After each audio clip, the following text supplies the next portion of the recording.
ಲಾ excellence IAS academy ಭರವಸೆಯ ಬೆಳಕು. Hello ಗೆಳೆಯರೆ, ಇವತ್ತಿನ 1-to-1 ಇಂಟ್ರಡಕ್ಷನ್ ಕಾರ್ಯಕ್ರಮಕ್ಕೆ ಸ್ವಾಗತ. ಈಗ ಯು ಪಿ ಎಸ್ ಸಿ ಅಂದ್ರೆ ನಾವು ಹಲವಾರು ಸಬ್ಜೆಕ್ಟ್ಸ್ ನೋಡ್ತಾ ಹೋಗ್ತೀವಿ. ಜಿಯೋಗ್ರಫಿ ಇರ್ಬೋದು, ಪೊಲಿಟಿ ಇರ್ಬೋದು, ಎಕನಮಿ ಇರ್ಬೋದು, ಇಂಥ ಸಬ್ಜೆಕ್ಟ್ಸ್ ವಿತ್ ಕರೆಂಟ್ ಅಫೇರ್ಸ್ ಕೂಡ ನೋಡ್ತಾ ಹೋಗ್ತೀವಿ. ಈಗ ನಾವು ಒಂದು ಸಬ್ಜೆಕ್ಟ್ ಇವತ್ತು ಜಿಯೋಗ್ರಫಿ ಬಗ್ಗೆ ಮಾತಾಡ್ತಾ ಹೋಗೋಣ. ನಮ್ಮ ಜೊತೆ ಇದ್ದಾರೆ Vilas Rathod sir. Sir, welcome to the ನಮ್ಮ ಲಾಯಕ್ಸ್ ಯೂಟ್ಯೂಬ್ ಚಾನಲ್ಗೆ sir. Thank you ma'am, thank you so much. ನಮಸ್ತೆ ಎಲ್ಲರಿಗೂ. ಸೊ ಸರ್ ಪರಿಚಯ ಮಾಡ್ಕೋಬೇಕಂದ್ರೆ ಇವರಿಗೆ ಯು ಪಿ ಎಸ್ ಸಿ ಫೀಲ್ಡಲ್ಲಿ 10 ವರ್ಷ ಎಕ್ಸ್ಪೀರಿಯನ್ಸ್ ಇದೆ. ಮತ್ತು ಇವರು ಸೆಂಟ್ರಲ್ ಗೌರ್ಮೆಂಟ್ ಎಂಪ್ಲಾಯಿ ಕೂಡ ಹೌದು. ಈಗ ಪುಣೆ ಇರ್ಬೋದು, ಹೈದರಾಬಾದ್, ಮತ್ತು ಮುಂಬೈ, ಮತ್ತು ಡೆಲ್ಲಿ, ಬ್ಯಾಂಗ್ಳೂರಲ್ಲಿ ಸಹ ಟೀಚ್ ಮಾಡ್ತಾ ಇದ್ದಾರೆ ಜಿಯೋಗ್ರಫಿನ. ನಮ್ಮಲ್ಲಿ ಎಕ್ಸಲೆನ್ಸಿ ಸತತವಾಗಿ 5 ವರ್ಷದಿಂದ ಟೀಚ್ ಮಾಡ್ತಾ ಇದ್ದಾರೆ. ಸರ್, ಇವತ್ತಿನ ನಮ್ಮ ಈ ಇಂಟ್ರಡಕ್ಷನ್ ಕಾರ್ಯಕ್ರಮದಲ್ಲಿ ಈಗ ವಿದ್ಯಾರ್ಥಿಗಳಿಗೆ ಜಿಯೋಗ್ರಫಿ ಒಂದೇ ಟಾಪಿಕ್ನ ಯಾವ ಥರ ನಾವು ಆಳವಾಗಿ ಓದಬೇಕು, ಯಾವ ಥರ ಕ್ವಶನ್ಸ್ ಇದೆ, ಆ ಕ್ವಶನ್ಸ್ ಮೂಲಕ ನಿಮ್ಮಲ್ಲಿ ಉತ್ತರ ಕೇಳ್ತಾ ಹೋಗ್ತೀವಿ ಸರ್. ಸರ್, ಮೊದಲದಾಗಿ ಈಗ ಯು ಪಿ ಸಿ ಪರೀಕ್ಷೆಗೆ ಜಿಯೋಗ್ರಫಿ ಸಬ್ಜೆಕ್ಟ್ ಯಾವ ಥರ ಇಂಪಾರ್ಟೆನ್ಸ್ ಇದೆ, ಎಷ್ಟು ನಾವು ಓದಬೇಕಾಗುತ್ತೆ ಅನ್ನೋದಕ್ಕೆ ಕ್ವಶನ್ಗೆ ಆನ್ಸರ್ ಬೇಕು ಸರ್.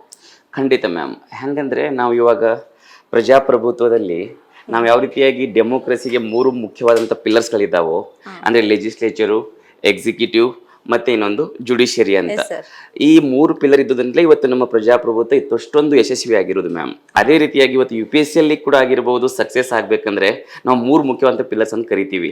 ಅದೇ ಜಾಗ್ರಫಿ, ಪಾಲಿಟಿ ಮತ್ತೆ ಹಿಸ್ಟ್ರಿ ಅಂತ. ಇದು ತುಂಬಾ ಇಂಪಾರ್ಟೆಂಟ್ ಸಬ್ಜೆಕ್ಟ್ಸ್ ಮ್ಯಾಮ್. ಯಾಕಂದ್ರೆ ನೀವು ಯಾವುದೇ ಎಕ್ಸಾಮ್ ತಗೊಳ್ಳಿ, ಅದು ಕಾನ್ಸ್ಟೇಬಲ್ ದಿಂದ ಹಿಡ್ಕೊಂಡು ಯು ಪಿ ಎಸ್ ಸಿ ವರೆಗೂ ಕೂಡ ಜಾಗ್ರಫಿ ಯಾಕೆ ಇಷ್ಟೊಂದು ಇಂಪಾರ್ಟೆಂಟ್ ಅಂದ್ರೆ ನಾವು ವಾಸಿಸುವಂತ ಸ್ಥಳ ಆಗಿರ್ಬೋದು. ಅಂದ್ರೆ ಇವಾಗ ಲಿಥೋಸ್ಪಿಯರ್ ಅಂತ ಕರಿತೀವಿ. ನಾವು ವಾಸಿಸ್ಬೇಕಂದ್ರೆ ನೆಲ ಬೇಕೇ ಬೇಕು, ವಾಸಸ್ಥಳ ಬೇಕೇ ಬೇಕು, ಅದು ಲಿಥೋಸ್ಪಿಯರ್. ಉಸಿರಾಟ ಮಾಡ್ಬೇಕಂದ್ರೆ ಗಾಳಿ ಬೇಕೇ ಬೇಕು, ಅದು ಅಟ್ಮಾಸ್ಫಿಯರ್. ಅಂಡ್ ಬದುಕಬೇಕಂದ್ರೆ ನೀರು ಕುಡಿಲೇಬೇಕು, ಅದು ಹೈಡ್ರೋಸ್ಪಿಯರ್. ಅಂದ್ರೆ ಈಗ ಜಾಗ್ರಫಿ ಯಾಕೆ ಇಷ್ಟೊಂದು ಇಂಪಾರ್ಟೆಂಟ್ ಅಂದ್ರೆ ನಮ್ಮ ದಿನವಿಡೀ ಚಟುವಟಿಕೆಗಳಲ್ಲಿ ನಾವು ಒಂದು ಯಾವುದೇ ಮನುಷ್ಯ ಅಷ್ಟೇ ಅಲ್ಲ, ಒಂದು ಜೀವಿ ಬದುಕಬೇಕಂದ್ರೂ ಸಹಿತ ಇವು ಬೇಕೇ ಬೇಕು ಅಂತ, ಇವು ಬೇಸಿಕ್ ನೀಡ್ಸ್ ಅಂತ ಮ್ಯಾಮ್. ಅದಕ್ಕೆ ಜಾಗ್ರಫಿ ಬಗ್ಗೆ ಒಂದು ಬೇಸಿಕ್ ಅಂಡರ್ಸ್ಟ್ಯಾಂಡಿಂಗ್ ಇರಲೇಬೇಕು. ಅದಕ್ಕೆ ಎಲ್ಲ ಎಕ್ಸಾಮ್ಲಿ ಕೂಡ ಕ್ವಶನ್ಸ್ ಕೇಳ್ತಾರೆ ಜಾಗ್ರಫಿದಿಂದ. ಅಂಡ್ ಹಾಗಾಗಿ ನಾವು ಜಾಗ್ರಫಿನೇ ಯಾಕೆ ಇಷ್ಟೊಂದು ಓದಬೇಕು. ಅಂಡ್ ತುಂಬಾ ಒಂದು ಒಳ್ಳೆ ಕ್ವಶನ್ ಕೇಳಿದ್ರಿ ಮ್ಯಾಮ್ ನೀವು. Geography U P S C ಯಾಕೆ ಓದಬೇಕು, ಇಷ್ಟೊಂದು ಯಾಕೆ ಕ್ವಶನ್ ಕೇಳ್ತಾರೆ ಅಂತ. ಯಾಕೆ ಕೇಳ್ತಾರೆ ಅಂದ್ರೆ, ಈಗ ಫಾರ್ ಎಕ್ಸಾಂಪಲ್ ಒಬ್ಬ IAS ಆಫೀಸರ್ ಆದ್ರೂ ಸಹಿತ ಮ್ಯಾಮ್, ಈಗ ಯಾವುದೇ ಒಂದು ರೀಜನಲ್ ಪ್ಲಾನಿಂಗ್ ಅಂತ ಬರುತ್ತೆ. ಯಾಕಂದ್ರೆ ನಮ್ಮ ಜಗತ್ತಿನಲ್ಲಿ ಈಗ ಎಷ್ಟೋ ದೇಶಗಳಿದಾವೆ, ಆದ್ರೆ ಎಲ್ಲಾ ದೇಶ ಕೂಡ ಡೆವಲಪ್ಡ್ ಕಂಟ್ರೀಸ್ ಅಲ್ಲ, ಎಲ್ಲ ಅಭಿವೃದ್ಧಿಶೀಲ ರಾಷ್ಟ್ರಗಳಲ್ಲ. ಕೆಲವೊಂದು ಈಗ ಆಫ್ರಿಕಾದಂತ ಖಂಡದಲ್ಲಿ ಈಗ ಸೋಮಾಲಿಯಾ ಆಗಿರ್ಬಹುದು, ಇಥಿಯೋಪಿಯಾ ಆಗಿರ್ಬಹುದು ಅಂತ ತುಂಬಾ ಬಡ ರಾಷ್ಟ್ರಗಳಿದಾವೆ. ಅದೇ ಒಂದ್ ಕಡೆ USA, ಈ ಕಡೆ UK, ಸೊ ಈ ಕಡೆ ಆಸ್ಟ್ರೇಲಿಯಾ, ರಷ್ಯಾ ಇಂತೆಲ್ಲ ಡೆವಲಪ್ಡ್ ಕಂಟ್ರಿ ಇದಾವೆ. ಅಂದ್ರೆ ಇದಕ್ಕೆ ನಾವು ಇಂಬ್ಯಾಲೆನ್ಸಸ್ ಅಂತ ಕರಿತೀವಿ, ಅಸಮತೋಲನ ಅಂತ ಕರಿತೀವಿ.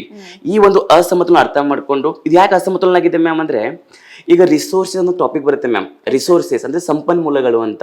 ಇದು ಎಂತ ಬ್ಯೂಟಿಫುಲ್ ಟಾಪಿಕ್ ಅಂದ್ರೆ, ಸಂಪನ್ಮೂಲಗಳು ಅನ್ನೋದು ಈಗ ಮಿನರಲ್, ಖನಿಜ ಸಂಪನ್ಮೂಲ ಆಗಿರ್ಬೋದು, ಒಂದು ವಾಟರ್ ಒಂದು ಜಲ ಸಂಪನ್ಮೂಲ ಆಗಿರ್ಬೋದು, ಅಥವಾ ಲ್ಯಾಂಡ್ ರಿಸೋರ್ಸ್ ಆಗಿರ್ಬೋದು, ಫಾರೆಸ್ಟ್ ಅರಣ್ಯ ರಿಸೋರ್ಸ್ ಆಗಿರ್ಬೋದು.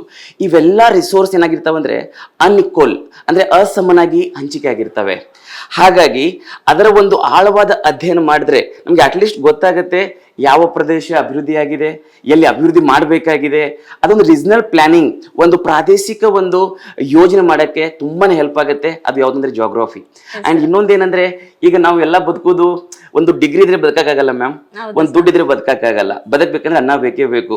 ಆ ಅನ್ನ ಅಂದ್ರೆ ಅಗ್ರಿಕಲ್ಚರ್, ಫುಡ್ ಎಲ್ಲಿಂದ ಬರುತ್ತೆ, ಅಗ್ರಿಕಲ್ಚರ್ ದಿಂದ. ಸೊ ಹಾಗಾಗಿ ಈಗ ತುಂಬಾ ಜನ ನೋಡಿ, ಈಗ ಎಲ್ಲರೂ ಅಂತಾರೆ ಅಗ್ರಿಕಲ್ಚರ್ ಅಂತ ಎಲ್ಲರಿಗೂ ಗೊತ್ತು, ಆದ್ರೆ ಅಗ್ರಿಕಲ್ಚರ್ ಯಾವ ಸಾಯಿಲ್, ಮಣ್ಣು ಇರುತ್ತೆ ನೋಡಿ, ಅದು ಯಾವ ಬೆಳೆಗೆ ಸೂಕ್ತವಾಗಿರುತ್ತೆ.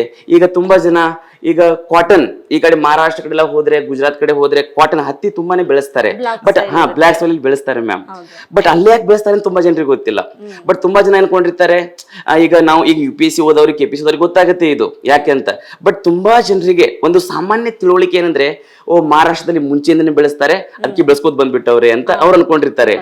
ಈಗ UP ಅಥವಾ ಪಂಜಾಬ್, ನಾವು ಹರಿಯಾಣ ಕಡೆ ಎಲ್ಲ ಹೋದ್ರೆ, ಈ ಕಡೆ ಗಂಗಾ ನದಿಯ ಮೈದಾನ ಕಡೆ ಹೋದ್ರೆ, ಅಲ್ಲೆಲ್ಲ ಹೆಚ್ಚಿಗೆ ಭತ್ತ ಮತ್ತೆ ಗೋಧಿಗಳನ್ನ ಬೆಳೆಸ್ತಾರೆ. ಯಾಕಂದ್ರೆ ಅವ್ರು ಅನ್ಕೊಂಡಿರ್ತಾರೆ, ಅಲ್ಲಿ ಮುಂಚೆನೆ ಬೆಳೆಸ್ಕೋದ್ ಬಂದಿರೋದಕ್ಕೆ ಅದೊಂದು ರೂಢಿ ಬಂದಿದೆ ಅಂತ ಅನ್ಕೊಂಡಿರ್ತಾರೆ. ಅದೇ ನಾವು ಕರ್ನಾಟಕ ಕಡೆ ಬಂದ್ರೆ ಒಂದ್ ಸ್ವಲ್ಪ ನಾವು ಈ ಕಡೆ ನಮ್ ಕರ್ನಾಟಕ ಕರಾವಳಿ ಭಾಗದಲ್ಲಿ ನಾವು ಕಾಫಿ ಹೆಚ್ಚಿಗೆ ಬೆಳೆಸ್ತೀವಿ, ಮಲೆನಾಡು ಪ್ರದೇಶದಲ್ಲಿ. ಯಾಕಂದ್ರೆ ನೋಡಿ ಮ್ಯಾಮ್, ಈ ಜಾಗ್ರಫಿ ಎದಕ್ಕೆ ಹೆಲ್ಪ್ ಮಾಡುತ್ತಂದ್ರೆ ಯಾವ ಮಣ್ಣಿನಲ್ಲಿ ಯಾವ ಬೆಳೆಗಳನ್ನು ಬೆಳೆಸಬೇಕು ಅಂಡ್ ಯಾವ ಮಣ್ಣಿನಲ್ಲಿ ಯಾವ ಪೋಷಕಾಂಶ ಇರುತ್ತೆ ಅದೊಂದು ಬೇಸಿಕ್ ಅವೇರ್ನೆಸ್. ಈಗ UPSC ಅಂದ್ರೆ ಮ್ಯಾಮ್ ಅವರು ನಮ್ಗೆ ಒಂದು ವಿಜ್ಞಾನಿತ ನೋಡಂಗಿಲ್ಲ, ಅವ್ರು ನಮ್ಮನ್ನ ಒಂದು ಬೇಸಿಕ್ ಅಂಡರ್ಸ್ಟ್ಯಾಂಡಿಂಗ್, ಒಂದು ಸಾಮಾನ್ಯ ತಿಳುವಳಿಕೆ ಅದ್ರ ಬಗ್ಗೆ ಅವ್ರನ್ನ ನಮ್ಮನ್ನ ಎಕ್ಸ್ಪೆಕ್ಟ್ ಮಾಡ್ತಾರೆ ಮ್ಯಾಮ್. ಹಾಗಾಗಿ ಜಾಗ್ರಫಿ ಒಂದು ನಮ್ಮ ಜೀವನಕ್ಕೆ ಸಂಬಂಧಪಟ್ಟಿರುವಂತ ಒಂದು ಅಧ್ಯಯನ ಆಗಿರುವುದರಿಂದ ಅಥವಾ ಒಂದು ಸಬ್ಜೆಕ್ಟ್ ಆಗಿರೋದ್ರಿಂದ ಕ್ವಶನ್ ಕೇಳ್ತಾರೆ ಮ್ಯಾಮ್. UPSC ಅಂತ ಜಿಯೋಗ್ರಫಿ ಓದ್ಬೇಕಾದ್ರೆ ಓನ್ಲಿ ಫಾರ್ ಮಾರ್ಕ್ಸ್ ಸಿಗಲ್ಲ, ನಮ್ಮ ತಿಳುವಳಿಕೆ ಕೂಡ ನಮ್ಗೆ ಇನ್ಕ್ರೀಸ್ ಮಾಡುತ್ತೆ ಅಂತ ಹೇಳಿದ್ರಿ ಸರ್. Good sir, good. ಈಗ ನಾವು ಪ್ರಿಲಿಮ್ಸ್ ಮತ್ತೆ ಮೇನ್ಸ್ ಅಂತ ಎರಡು ಇರುತ್ತೆ ಸರ್, ಎರಡು ಸ್ಟೇಜಸ್ ಇರುತ್ತೆ, ಎರಡು ಕೂಡ ನಾವು ಜಿಯೋಗ್ರಫಿ ಕೇಳ್ತಾ ಹೋಗ್ತಾರೆ. ಸೊ ಎಷ್ಟು ಕ್ವಶನ್ಸ್ ಕೇಳ್ತಾರೆ, ಲೈಕ್ GS ಪೇಪರ್ ಸಮಥಿಂಗ್ ಅಂತಾರೆ, ಆ GS ಪೇಪರ್ಸ್ ಎಷ್ಟು ಕ್ವಶನ್ಸ್ ಕೇಳ್ತಾರೆ, ಮತ್ತೆ ಪ್ರತಿ ವರ್ಷ ಪ್ರಿಲಿಮ್ಸ್ ಅಲ್ಲಿ ಎಷ್ಟು ಕ್ವಶನ್ಸ್ ಕೇಳ್ತಾರೆ. ಈಗ ನಾವು ಇದಕ್ಕೆ NCERT ಅಂತ ನಮ್ಗೆ 11th ಇದೆ ಸರ್, ಅದು ಓದ್ಲೇಬೇಕಾ ಅಥವಾ ಯಾವ್ದಾದ್ರು ಬುಕ್ಸ್ ನಮಗೆ ಸ್ಟ್ಯಾಂಡರ್ಡ್ ರೆಫರ್ ಮಾಡಿದ್ರೆ ಆಗುತ್ತಾ? ಇದಕ್ಕೆ ಸರ್ ನಿಮ್ಮ ಉತ್ತರ? Yes, very good question ma'am ನಿಮ್ದು. ಯಾಕಂದ್ರೆ ತುಂಬಾ ವಿದ್ಯಾರ್ಥಿಗಳಿಗೆ ಇದೇ ಡೌಟ್ ಇರುತ್ತೆ ಮ್ಯಾಮ್, ಸರ್, ತುಂಬಾ ಒಳ್ಳೆ ಡೌಟ್. Yes ma'am. ಏನಂದ್ರೆ ನೋಡಿ ಮ್ಯಾಮ್, ಜಾಗ್ರಫಿ ಅಂದ್ರೆ ಪ್ರಿಲಿಮ್ಸ್ ಮೇನ್ಸ್ ಅಷ್ಟೇ ಅಲ್ಲ ಮ್ಯಾಮ್, ಇಂಟರ್ವ್ಯೂದಲ್ಲಿ ಕೂಡ ಕ್ವಶನ್ ಕೇಳ್ತಾರೆ. ಯಾವ ರೀತಿಯಾಗಿ ಅಂದ್ರೆ ನಿಮ್ಗೆ ಫಸ್ಟ್ ಕ್ವಶನ್ ಕೇಳೋದು ನಿಮ್ಮ ಹೆಸರೇನು, ನಿಮ್ಮ ಯಾವ ಊರು ಅಂತ. ಊರು ಅನ್ನೋದು ಜಾಗ್ರಫಿ ಮ್ಯಾಮ್, ಯಾಕಂದ್ರೆ ನಿಮ್ಮ ಪ್ಲೇಸು, ನಿಮ್ಮ ಜಿಲ್ಲೆ, ನಿಮ್ಮ ರಾಜ್ಯ, ನಿಮ್ಮ ಇದು ಜಾಗ್ರಫಿ ಪಾರ್ಟ್ ಮ್ಯಾಮ್. ಖಂಡಿತ ಮ್ಯಾಮ್. ಇಂಟರ್ವ್ಯೂದಲ್ಲಿ ಕೂಡ ನಿಮ್ದು ಬಯೋಡೇಟಾ ಮೇಲೆ ಕ್ವಶನ್ ಕೇಳ್ತಾರೆ ಮ್ಯಾಮ್. ನಿಮ್ಗೆ ಪ್ರಿಲಿಮ್ಸ್ ಆದ್ಮೇಲೆ ಮೇನ್ಸ್ ಬರೀತಾರೆ ಹುಡುಗರು, ಅಂಡ್ ಮೇನ್ಸ್ ಆದ್ಮೇಲೆ ಒಂದು ಫಾರ್ಮ್ ಫಿಲ್ಅಪ್ ಮಾಡ್ಬೇಕಾಗುತ್ತೆ. ಅದಕ್ಕೆ ನಾವು ಡ್ಯಾಪ್ ಅಂತ ಕರಿತೀವಿ ಮ್ಯಾಮ್, ಡಿಟೇಲ್ ಅಪ್ಲಿಕೇಶನ್ ಫಾರ್ಮ್ ಅಂತ ಕರಿತೀವಿ. ಆ ಡಿಟೇಲ್ ಅಪ್ಲಿಕೇಶನ್ ಫಾರ್ಮ್ ಅಲ್ಲಿ ನಮ್ ಫಾದರ್ ಅವ್ರ ಅಕ್ಯುಪೇಷನ್ ಕೂಡ ಬರಿತೀವಿ ನಾವು, ಅಲ್ಲಿ ಅವ್ರ ವ್ಯವಸಾಯ ಕೂಡ ಬರಿತೀವಿ. ಏನಾದ್ರು ಅಗ್ರಿಕಲ್ಚರ್ ಇದ್ರೆ ಪಕ್ಕ ಅಗ್ರಿಕಲ್ಚರ್ ಮೇಲೆ ಕ್ವಶನ್ ಕೇಳ್ತಾರೆ. ಮತ್ತೆ ಅವ್ರೇನಾದ್ರು ಒಬ್ಬ ಮೈನಿಂಗ್ ವರ್ಕರ್ ಇದ್ರೆ ಮೈನಿಂಗ್ ಮೇಲೆ ಕ್ವಶನ್ ಕೇಳ್ತಾರೆ ಮ್ಯಾಮ್. ಅವ್ರೇನಾದ್ರು ಈಗ ಫಾರ್ ಎಕ್ಸಾಂಪಲ್ ಕನ್ಸ್ಟ್ರಕ್ಷನ್ ವರ್ಕರ್ ಇದ್ರೆ, ಯಾಕಂದ್ರೆ ತುಂಬಾ ಜನ ಹಳ್ಳಿಗಳಲ್ಲಿ ತಮ್ಮ ತಾಯಿ ತಂದೆಗಳು ಕೂಲಿ ಕಾರ್ಮಿಕರಾಗಿರ್ತಾರೆ. ತುಂಬಾ ಜನ ಮ್ಯಾಮ್ ಇನ್ನೊಂದು ನಮ್ಮ ನಾರ್ತ್ ಕರ್ನಾಟಕ ಎಲ್ಲ ಹೋದ್ರೆ ಮ್ಯಾಮ್, ಆ ಕಡೆ ಶುಗರ್ ಕೇನ್ ಕಟ್ರಸ್ ಅಂತ ತುಂಬಾ ಒಂದು ಇದು ಮ್ಯಾಮ್, ಎಲ್ಲ ಅವ್ರು ಕಬ್ಬು ಕಡಿಯಾಕಂತ ಹೋಗ್ತಾರೆ ಮ್ಯಾಮ್. ಈ ಕಡೆ ಜಮಖಂಡಿ ಕಡೆ ಬಿಜಾಪುರ್ ಕಡೆ ಜನ ಎಲ್ಲ ಕಬ್ಬು ಕಡಿಯಾಕ ಹೋಗ್ತಾರೆ. ಅವರೆಲ್ಲ ಮಕ್ಕಳು ಕೂಡ IAS ಆಗ್ಬೇಕಂತ ಆಸೆ ಇರುತ್ತೆ ಮ್ಯಾಮ್. ಅವ್ರು ಆ ಡ್ಯಾಫಲ್ಲಿ ಬರ್ದಿರ್ತಾರೆ ತಂದೆ ಒಂದು ವ್ಯವಸಾಯ ಏನು ಅಂದ್ರೆ ಶುಗರ್ ಕೇನ್ ಕಟ್ರಸ್ ಅಂತ ಹಾಕಿರ್ತಾರೆ ಮ್ಯಾಮ್. ಅವಾಗ ಪಕ್ಕ ಕೇಳ್ತಾರೆ ಮ್ಯಾಮ್, ಶುಗರ್ ಕೇನ್ ಅಂದ್ರೆ ಏನು, ಆ ಶುಗರ್ ಕೇನಿಗೆ ವಾಟರ್ ಇಂಟೆನ್ಸಿವ್ ಕ್ರಾಪ್ ಅಥವಾ ಅದಕ್ಕೆ ಎಷ್ಟು ನೀರ್ ಬೇಕು, ಯಾವ ತರ ಟೆಂಪರೇಚರ್ ಬೇಕು, ಅಲ್ಲಿ ಕೂಡ ಕ್ವಶನ್ ಕೇಳ್ತಾರೆ ಮ್ಯಾಮ್. ಹಾಗಾಗಿ ಪ್ರಿಲಿಮ್ಸ್ ಅಲ್ಲಿ ಮ್ಯಾಮ್, ಪ್ರಿಲಿಮ್ಸ್ ಮತ್ತೆ ಮೇನ್ಸ್ ತಗೊಂಡ್ರೆ ಪ್ರಿಲಿಮ್ಸ್ ಅಲ್ಲಿ ಸಾಮಾನ್ಯವಾಗಿ 15 20 ಕ್ವಶನ್ ಕೇಳ್ತಾರೆ ಮ್ಯಾಮ್. ಪ್ರಿಲಿಮ್ಸ್ ಅಲ್ಲಿ ಇಂಡಿಯನ್ ಜಿಯೋಗ್ರಫಿ ಮತ್ತು ವರ್ಲ್ಡ್ ಜಿಯೋಗ್ರಫಿ ಮೂರು ಸೇರಿಸಿ ಮ್ಯಾಮ್, 3 ಮಾಡೆಲ್ ಇದಾವೆ ಮ್ಯಾಮ್. ಒಂದು ಭಾರತದ ಭೂಗೋಳ, ಜಾಗತಿಕ ಭೂಗೋಳ ಮತ್ತು ಮಾನವ ಭೂಗೋಳ ಅಂತ ಹ್ಯೂಮನ್ ಜಾಗ್ರಫಿ. ಇವು 3 ಸೇರಿಸಿ 20 ಕ್ವಶನ್ ಕೇಳ್ತಾರೆ ಮ್ಯಾಮ್. ಆ 20 ಕ್ವಶನ್ ಅಂದ್ರು ಮ್ಯಾಮ್ 20 ಇಂಟು 2 ಒಂದು ಕ್ವಶನ್ 2 ಮಾರ್ಕ್ಸ್ ಇರುತ್ತೆ, 40 ಮಾರ್ಕ್ಸ್. ಯಾಕಂದ್ರೆ ಇತ್ತೀಚಿನ ದಿನಗಳಲ್ಲಿ ಕಟ್ ಆಫ್ ಮಾರ್ಕ್ಸ್ ಎಷ್ಟು ಹೋಗ್ತಾ ಇದೆ, ಒಂದು 80 to 90 ಮಾರ್ಕ್ಸ್ ಒಳಗಡೆ ಕಟ್ ಆಫ್ ನಿಲ್ಕೋತಾ ಇದೆ. 40 ಮಾರ್ಕ್ಸ್ ಅಂದ್ರೆ ಆಲ್ಮೋಸ್ಟ್ 50% ಮ್ಯಾಮ್. ಇದು 50% ಇದೊಂದು. ಅಂಡ್ ಇನ್ನೊಂದು ಇದ್ರ ಬ್ಯೂಟಿ ಏನಂದ್ರೆ, ಈಗ ಜಾಗ್ರಫಿ ಅಷ್ಟೇ ನೋಡ್ಕೋಬಾರ್ದು ನಾವು, ಇದನ್ನ ಎನ್ವೈರನ್ಮೆಂಟ್ ಕೂಡ ಓವರ್ಲ್ಯಾಪ್ ಆಗುತ್ತೆ. ಆಕ್ಚುಲಿ ನೆಕ್ಸ್ಟ್ ಕ್ವಶನ್ ಸರಿ ಇರುತ್ತೆ sir. Yes, very good ma'am. Geography link to other subjects like environment ಇರಬಹುದು. ನೀವು ಆಗ್ಲೇ ಅರ್ಧ ಆನ್ಸರ್ ಹೇಳಿದ್ರಿ, ಅಗ್ರಿಕಲ್ಚರ್ ಯಾವ ತರ ಹಿಂಗ್ ಲಿಂಕ್ ಆಗುತ್ತೆ. IR ಇಂಟರ್ನ್ಯಾಷನಲ್ ರಿಲೇಷನ್ಸ್, ಇವಾಗ ಇತ್ತೀಚೆಗೆ ಮ್ಯಾಪಿಂಗ್ ಕ್ವಶನ್ಸ್ ಜಾಸ್ತಿ ಆಗ್ತಾ ಇದೆ ಜಿಯೋಗ್ರಫಿಯಲ್ಲಿ. ಸೊ ಅದಕ್ಕೆ ಸರ್ ಈಗ ಖಂಡಿತ ಮ್ಯಾಮ್ ಆ ಪಾಯಿಂಟ್ ಗೂ ಬರ್ತೀನಿ ಮ್ಯಾಮ್. ನಾನು ನಿಮ್ ಮುಂಚೆ ಕ್ವಶನ್ ಇದೆಲ್ಲ ma'am, prelims mains last question ಬರ್ತದೆ, ಅದನ್ನ ಹೇಳಿ ನಾನು ನೆಕ್ಸ್ಟ್ ಆ ಪಾಯಿಂಟ್ ಬರ್ತೀನಿ ಮ್ಯಾಮ್. ಸೊ ಪ್ರಿಲಿಮ್ಸ್ ಅಲ್ಲಿ 20 ಕ್ವಶನ್ಸ್ ಬಂದೇ ಬರುತ್ತೆ. ಅಂಡ್ ಮೇನ್ಸ್ ಅಲ್ಲಿ ಮ್ಯಾಮ್ ಇದು GS 1 ಅಲ್ಲಿ ನಮ್ಗೆ ಒಂದು ಟಾಪಿಕ್ ಮೆನ್ಷನ್ ಮಾಡಿದ್ದಾರೆ, ಜಾಗ್ರಫಿ, ಹಿಸ್ಟ್ರಿ ಮತ್ತೆ ಸೊಸೈಟಿ ಅಂತ. ಸೊ GS 1 ಅಲ್ಲಿ 250 ಮಾರ್ಕ್ಸ್ ಇದೆ ಪೇಪರ್ ಇದು. ಆ 250 ಅಲ್ಲಿ ನಿಮಗೆ 110 to 120 ಮಾರ್ಕ್ಸ್ ಜಾಗ್ರಫಿ ಕ್ವಶನ್ಸ್ ಕೇಳ್ತಾರೆ ಪೇಪರ್ GS 1 ಅಲ್ಲಿ. GS 2 ದಲ್ಲಿ IR ಇದೆ ಮ್ಯಾಮ್, ಇಂಟರ್ನ್ಯಾಷನಲ್ ರಿಲೇಷನ್ಸ್, ಅಲ್ಲಿ ನಿಮಗೆ 50 to 60 ಮಾರ್ಕ್ಸ್ ಕ್ವಶನ್ ಕೇಳ್ತಾರೆ. GS 3 ಅಲ್ಲಿ ಡಿಸಾಸ್ಟರ್ ಮ್ಯಾನೇಜ್ಮೆಂಟ್ ಇದೆ, ಎನ್ವೈರನ್ಮೆಂಟ್ ಇಕಾಲಜಿ ಇದೆ, ರಿಸೋರ್ಸಸ್ ಇದೆ, ಅಗ್ರಿಕಲ್ಚರ್ ಇದೆ, ಮತ್ತೆ ಇವೆಲ್ಲ ಸಬ್ಜೆಕ್ಟ್ ಅಲ್ಲಿ ಕೂಡ ಒಂದು 100 ಮಾರ್ಕ್ಸ್ ನೀವು ಎಕ್ಸ್ಪೆಕ್ಟ್ ಮಾಡಬಹುದು. ಅಂದ್ರೆ GS 1 ಅಲ್ಲಿ 100 ಮಾರ್ಕ್ಸ್ ಅಪ್ರಾಕ್ಸಿಮೇಟ್ಲಿ, GS 2 ದಲ್ಲಿ ಒಂದು ಅರೌಂಡ್ 60 ಮಾರ್ಕ್ಸ್, GS 3 ದಲ್ಲಿ ಒಂದು 100 ಮಾರ್ಕ್ಸ್, ಅಂದ್ರೆ ಇಲ್ಲೇ ನಿಮ್ಗೆ 260 ಮಾರ್ಕ್ಸ್ ಆಯ್ತು ಮ್ಯಾಮ್. 260 ಅಂದ್ರೆ GS ನೀವು ಓವರ್ ಆಲ್ ನಮಗೆ GS ಅಂದ್ರೆ GS 1, GS 2, GS 3, GS 4 1000 marks ಇದೆ. ಆ 1000 ಮಾರ್ಕ್ಸ್ ಅಲ್ಲಿ ನೀವು 250 ಮಾರ್ಕ್ಸ್ ಇಲ್ಲಿಂದ ಎಕ್ಸ್ಪೆಕ್ಟ್ ಮಾಡಬಹುದು ಮ್ಯಾಮ್. ಮೇನ್ಸ್ ಅಲ್ಲಿ, ಪ್ರಿಲಿಮ್ಸ್ ಅಲ್ಲಿ ಒಂದು 40 ಮಾರ್ಕ್ಸ್ ಅಂಡ್ ಮೇನ್ಸ್ ಅಲ್ಲಿ ಅರೌಂಡ್ 260 ಮಾರ್ಕ್ಸ್. ಇಂಟರ್ವ್ಯೂ ಕ್ವಶನ್ಸ್ ಕೇಳ್ತಾರೆ ಮ್ಯಾಮ್. Sir super sir. ಅಂದ್ರೆ ಎಷ್ಟೆಷ್ಟು ಕ್ವಶನ್ಸ್ ಬರುತ್ತೆ ಅಂತ ನಮ್ಗೊಂದು ಅರಿವು ಬಂತು ಸರ್. ಈಗ ನಾನು ಅನ್ಕೊಂಡಿದ್ದೆ ಇಷ್ಟು ದಿನ ಬರೀ ಪ್ರಿಲಿಮ್ಸ್ ಮೇನ್ಸ್ ಮಾತ್ರ ಫೋಕಸ್ ಮಾಡ್ತಾರೆ ಅಂತ. ಸೊ ಇಂಟರ್ವ್ಯೂ ಕೂಡ ಇಷ್ಟು ಕ್ವಶನ್ಸ್ ಬರುತ್ತೆ. ನೆಕ್ಸ್ಟ್ ಈಗ ಸರ್ ಯಾವ್ದಾದ್ರು ಲಿಂಕ್ ಆಗುತ್ತೆ, ಈಗ ನೀವು ಹೇಳಿದ್ರಿ ಇದ್ರಲ್ಲೂ ಕೂಡ ಅಗ್ರಿಕಲ್ಚರ್ ಬರುತ್ತೆ, ಎನ್ವಿರಾನ್ಮೆಂಟ್ ಬರುತ್ತೆ. ಸೊ ಓದುವಾಗ ನಾವು ಜಿಯೋಗ್ರಫಿ ಮಾತ್ರ ಓದಬಾರ್ದು, ಎಲ್ಲ ಕೂಡ ರಿಲೇಟ್ ಮಾಡ್ಕೊಂಡು ಓದ್ಬೇಕು. ಈಗ ನೀವು ಎಕ್ಸಾಂಪಲ್ ಸಾಯಿಲ್ಸ್ ಹೇಳಿದ್ರಿ, ಅದು ಕೂಡ ರಿಲೇಟ್ ಮಾಡ್ಕೊಂಡು ಓದ್ಬೇಕು ಅನ್ನೋದು ತುಂಬಾ ಪ್ರಾಮುಖ್ಯತೆ ವಹಿಸುತ್ತೆ ಸರ್ ಅಲ್ವಾ? ಸರ್ ಈಗ ನೆಕ್ಸ್ಟ್ ಈಗ ಕರೆಂಟ್ ಅಫೇರ್ಸ್ಗೆ ಈಗ ಜಿಯೋಗ್ರಫಿ ಅಂತ ಬಂದ್ರೆ ಸ್ಟಾಟಿಕ್ ಕೂಡ ಹೌದು ಕರೆಂಟ್ ಅಫೇರ್ಸ್. ಫಾರ್ ಎಕ್ಸಾಂಪಲ್ ಈಗ ಟರ್ಕಿಯಲ್ಲಿ ಅರ್ಥಕ್ವೇಕ್ ಆಯ್ತು, ಅದ್ರ ರಿಲೇಟೆಡ್ 2023 ಅಲ್ಲಿ ಕ್ವಶನ್ಸ್ ಕೇಳಿದ್ರು, ಪ್ರೈಮರಿ ವೇವ್ಸ್ ಸೆಕೆಂಡರಿ ವೇವ್ಸ್ ಅಂತ. ಸೊ ಕರೆಂಟ್ ಅಫೇರ್ಸ್ ನಾವು ಯಾವ ತರ ಲಿಂಕ್ ಮಾಡಬೇಕು ಅನ್ನೋ ತರ sir. Very good question ma'am. ನನಗೆ ನಾನು ಕೂಡ ಮ್ಯಾಮ್ ಪಾಠ ಮಾಡುವಾಗ ಥ್ರೂಔಟ್ ದಿ ಇಂಡಿಯಾ ನನಗೆ ಫಸ್ಟ್ ಕ್ವಶನ್ ಕೇಳುವುದೇ ಇವರು ಏನಂದ್ರೆ, ಸರ್ ಇತ್ತೀಚಿನ ದಿನಗಳಲ್ಲಿ ಕರೆಂಟ್ ಅಫೇರ್ಸ್ ತುಂಬಾನೇ ಕ್ವಶನ್ ಬರ್ತಾ ಇದಾವೆ, ಅದನ್ನ ಯಾವ ತರ ಟ್ಯಾಕಲ್ ಮಾಡಬೇಕು, ಯಾವ ತರ ಇಂಟರ್ಲಿಂಕ್ ಮಾಡಬೇಕು ಅಂತ ಒಳ್ಳೆ ಕ್ವಶನ್ ಕೇಳಿದ್ರೆ ಮ್ಯಾಮ್. ನನಗೆ ಅನ್ಸತ್ತೆ ನೀವು ವಿದ್ಯಾರ್ಥಿಗಳ ಮನವನ್ನ ಅರ್ಥ ಮಾಡ್ಕೊಂಡು ಅನ್ಕೋತೀನಿ. ಸೊ ಪರವಾಗಿಲ್ಲ ಮ್ಯಾಮ್, ಒಳ್ಳೆ ಕ್ವಶನ್ ಕೇಳಿದೀರಾ. ಯಾಕಂದ್ರೆ ತುಂಬಾ ಒಳ್ಳೆ ಕ್ವಶನ್ ಮ್ಯಾಮ್ ಇದು. ಯಾಕಂದ್ರೆ ಇತ್ತೀಚಿನ ದಿನಗಳಲ್ಲಿ ನಾವು ಜಾಗ್ರಫಿ ಅಷ್ಟೇ ಅಲ್ಲ ಮ್ಯಾಮ್, ಯಾವುದೇ ಸಬ್ಜೆಕ್ಟ್ ತಗೊಳ್ಳಿ, ಅದು ಏನಾದ್ರೂ ಕಂಟೆಂಪ್ರರಿ ಇಶ್ಯೂಸ್ ಆಗಿದ್ರೆ, ಏನಾದ್ರೂ ಒಂದು ಇನ್ಸಿಡೆಂಟ್ ಆಗಿದ್ರೆ ಮಾತ್ರ ಅದನ್ನ ಇಂಟರ್ಲಿಂಕ್ ಮಾಡಿ ಕ್ವಶನ್ ಕೇಳ್ತಾ ಇದ್ದಾರೆ. ನೀವು ತುಂಬಾ ಒಳ್ಳೆ ಪಾಯಿಂಟ್ ಎಕ್ಸಾಂಪಲ್ ಕೊಟ್ರಿ ನೀವು. ಟರ್ಕಿಯಲ್ಲಿ ಒಂದು ಅರ್ಥಕ್ವೇಕ್ ಆದ್ಮೇಲೆ ಅರ್ಥಕ್ವೇಕ್ ಮೇಲೆ ಕ್ವಶನ್ ಕೇಳಿದ್ರು ಅಂತ. ಖಂಡಿತ ಮ್ಯಾಮ್, ಅದು ಸತ್ಯ ಮ್ಯಾಮ್. ಅದು ಯಾಕಂದ್ರೆ ಯಾವ್ದಾದ್ರು ಒಂದು ಇನ್ಸಿಡೆಂಟ್ ಆದ್ರೆ ಅದು ಟರ್ಕಿ ಜೊತೆಗೆ ಈಗ ಉಕ್ರೇನ್ ಮತ್ತೆ ರಷ್ಯಾದಲ್ಲಿ ವಾರ್ ನಡೀತಾ ಇದೆ. ಈಗ 2 ವರ್ಷ ಆಯ್ತು, ಇನ್ನೂ ವಾರ್ ನಡೀತಾನೆ ಇದೆ ಮ್ಯಾಮ್. ಆ ವಾರ್ ನಡೆಯೋದ್ರಿಂದ ಅವ್ರು ಡೈರೆಕ್ಟ್ ಕ್ವಶನ್ ಕೇಳ್ಬಿಟ್ಟಿದ್ರು, ಏನಂದ್ರೆ ಉಕ್ರೇನ್ ದೇಶಕ್ಕೆ ಗಡಿ ಹೊಂದಿರುವ ದೇಶಗಳು ಯಾವ್ಯಾವ ಅಂತ ಕ್ವಶನ್ ಕೇಳ್ಬಿಟ್ಟಿದ್ರು ಈ ಸಲ ಫಿಲ್ಮ್ಸ್ ಅಲ್ಲಿ. ತುಂಬಾ ಒಳ್ಳೆ ಕ್ವಶನ್ ಅದು. ಯಾಕಂದ್ರೆ ಲಿಂಕ್ ಮಾಡಿ ಕ್ವಶನ್ ಕೇಳಿದ್ರು, IR ನ ಲಿಂಕ್ ಮಾಡಿ ಕೇಳಿದ್ರು. ಅಂಡ್ ಇನ್ನೊಂದು ಮ್ಯಾಮ್, ಅದು ಅಷ್ಟೇ ಅಲ್ಲ, ಈಗ ಯಾವ್ದ್ರೆ ಒಂದು ನ್ಯಾಷನಲ್ ಪಾರ್ಕ್ ಹೊಸದಾಗಿ ಘೋಷಣೆ ಮಾಡಿರ್ತಾರೆ, ಅಥವಾ ಯಾವ್ದೋ ಒಂದು ಟೈಗರ್ ರಿಸರ್ವ್ ಹೊಸದಾಗಿ ಘೋಷಣೆ ಮಾಡಿರ್ತಾರೆ. ಸೊ ಅದನ್ನ ಆ ಎನ್ವೈರನ್ಮೆಂಟ್ ಟಾಪಿಕ್ ಅದನ್ನ ಜಾಗ್ರಫಿ ಇಂಟರ್ಲಿಂಕ್ ಮಾಡಿ ಕೇಳ್ತಾರೆ. ಯಾವ ರೀತಿಯಾಗಿ ಅಂದ್ರೆ, ಇದು ಭೂಮಿಯ ಯಾವ ಭಾಗದಲ್ಲಿ ಕಂಡು ಬರುತ್ತೆ, ಅಥವಾ ಅಲ್ಲಿರುವಂತ ವೆದರ್ ಯಾವ ತರ ಇದೆ, ಈ ತರ ಇಂಟರ್ಲಿಂಕ್ ಮಾಡಿ ಕ್ವಶನ್ ಕೇಳ್ತಾರೆ. ಲಾಸ್ಟ್ ಟೈಮ್ ನಿಮ್ಗೆ ಒಂದು ಕ್ವಶನ್ ಕೇಳಿದ್ರು ಮ್ಯಾಮ್, ಯಾವುದು ಕಂಚನಜುಂಗ ಬಯೋಸ್ಫಿಯರ್ ರಿಸರ್ವ್ ಮೇಲೆ ಕ್ವಶನ್ ಕೇಳಿದ್ರು. ಯಾಕಂದ್ರೆ ಇತ್ತೀಚೆಗೆ ಅದು ಯುನೆಸ್ಕೋದಲ್ಲಿ ಆಯ್ಕೆ ಆಗಿರೋದ್ರಿಂದ ಅದ್ರ ಮೇಲೆ ಒಂದು ಕ್ವಶನ್ ಕೇಳಿದ್ರು. ಸೊ ಇವಾಗ ಇತ್ತೀಚೆಗೆ ನೋಡಿ ಮ್ಯಾಮ್, ಇವಾಗ ಟೈಗರ್ ಪ್ರಾಜೆಕ್ಟ್ ಇವಾಗ ತುಂಬಾ ನ್ಯೂಸ್ ಇರುವಂತ ಒಂದು ಟಾಪಿಕ್, ಅದು ಪ್ರಾಜೆಕ್ಟ್ ಟೈಗರ್ ಅಂತ. ಈ ಪ್ರಾಜೆಕ್ಟ್ ಟೈಗರ್ 1976 ಅದನ್ನ ನಮ್ಮ ಭಾರತ ಸರ್ಕಾರ ಪ್ರಾರಂಭ ಮಾಡಿತ್ತು ಯೋಜನೆ. ಇವಾಗ 2023 50 ವರ್ಷ ಆಯ್ತು. It's a golden jubilee for this project tiger.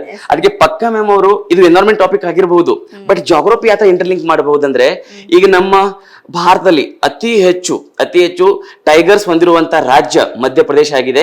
ಅದಕ್ಕೆ ಗಡಿ ಹೊಂದಿರುವ ರಾಜ್ಯಗಳ ಕುರಿತು ಅಂದ್ರೆ ಯಾವೆಲ್ಲ ರಾಜ್ಯಗಳು ಗಡಿ ಹೊಂದಿದ್ದೇವೆ ಅಂತ ಕ್ವಶನ್ ಕೇಳ್ಬಿಡಬಹುದು. ನಾವು ಏನ್ ಥಿಂಕ್ ಮಾಡಿರ್ತೀವಿ, ಮಧ್ಯಪ್ರದೇಶ ಹೆಚ್ಚು ಟೈಗರ್ಸ್ ಇದಾವೆ, ಬಟ್ ಅದಕ್ಕೆ ಗಡಿ ಹೊಂದಿರೋ ರಾಜ್ಯಗಳ ಒಂದು ಕ್ವಶನ್ ಕೇಳ್ಬಿಡ್ತಾರೆ. ಸೊ ಈ ತರ ಇಂಟರ್ಲಿಂಕ್ ಮಾಡಿ ಕೇಳ್ತಾರೆ.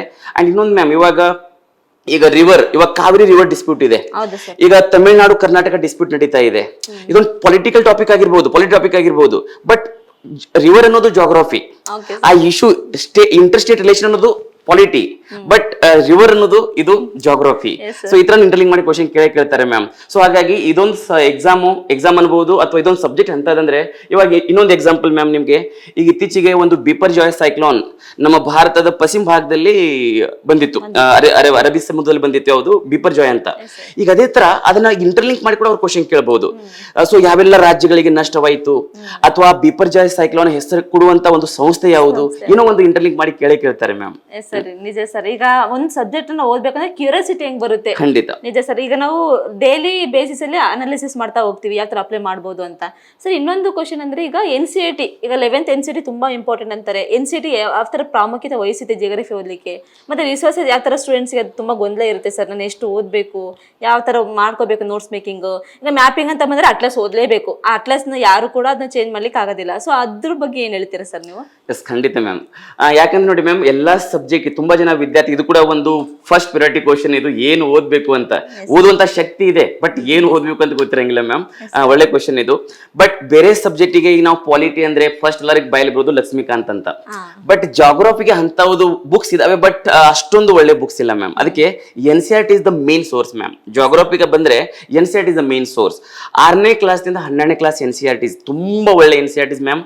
ಅದರಲ್ಲಿ ಎಸ್ಪೆಷಲಿ ನೀವು 11ನೇ ಕ್ಲಾಸ್ ಅಂತ ಪರ್ಟಿಕ್ಯುಲರ್ ಮೆನ್ಷನ್ ಮಾಡಿದ್ದಕ್ಕೆ ಹೇಳ್ತಾ ಇದ್ದೀನಿ, ತುಂಬಾ ಒಳ್ಳೆ NCERT. ಯಾಕಂದ್ರೆ ಇಡೀ ಜಾಗ್ರಫಿ, ಅದು ಫಂಡಮೆಂಟಲ್ಸ್ ಆಫ್ ಫಿಸಿಕಲ್ ಜಾಗ್ರಫಿ ಅಂತ 11ನೇ ಕ್ಲಾಸ್ NCERT ಎಷ್ಟು ನೀಟ್ ಆಗಿ ಕೊಟ್ಟಿದ್ದಾರೆ ಅಂದ್ರೆ, ಅದರಲ್ಲಿ ಜಾಗ್ರಫಿ ಎಲ್ಲ ಬೇಸಿಸ್ ಅಲ್ಲಿ ಇದೆ ಮ್ಯಾಮ್. ಸೊ 11ನೇ class physical fundamentals of physical geography ಇನ್ವೈಡ್ NCERT ಬರ್ತವೆ ಮ್ಯಾಮ್. 9th ಕ್ಲಾಸ್ ಮತ್ತೆ 10th class NCERT. Contemporary India ಅಂತ, ಕಂಟೆಂಪ್ರರಿ ಇಂಡಿಯಾ ಪಾರ್ಟ್ 1 ಮತ್ತೆ ಪಾರ್ಟ್ 2 ಅಂತ, ಅದು ನಮ್ಮ ಭಾರತದ ಬಗ್ಗೆ ಅದರಲ್ಲಿ ಮಾಹಿತಿ ಸಿಗುತ್ತೆ. ಅಂದ್ರೆ ಕಂಪ್ಲೀಟ್ ಇಂಡಿಯನ್ ಜಾಗ್ರಫಿ ಕವರ್ ಆಗೋದು ಆ 9th ಮತ್ತೆ 10th ಕ್ಲಾಸ್ NCERT ಅಲ್ಲಿ. ಒಂದು ಫಿಸಿಕಲ್ ಜಾಗ್ರಫಿ, ಒಂದು ಭೌತಿಕ ಭೂಗೋಳಶಾಸ್ತ್ರ ಕಂಪ್ಲೀಟ್ ಆಗೋದು ಅಥವಾ ಅದು ಕವರ್ ಆಗೋದು 11ನೇ ಕ್ಲಾಸ್ ಜಾಗ್ರಫಿಯಲ್ಲಿ. ಒಂದು ಮಾನವ ಭೂಗೋಳಶಾಸ್ತ್ರ ಕವರ್ ಆಗೋದು 12ನೇ ಕ್ಲಾಸ್ ಜಾಗ್ರಫಿಯಲ್ಲಿ. ಅದಕ್ಕೆ 9, 10 ಇಂಡಿಯನ್ ಜಾಗ್ರಫಿ, 11ನೇ ಕ್ಲಾಸ್ ಫಿಸಿಕಲ್ ಜಾಗ್ರಫಿ, 12ನೇ ಕ್ಲಾಸ್ ಹ್ಯೂಮನ್ ಜಾಗ್ರಫಿ.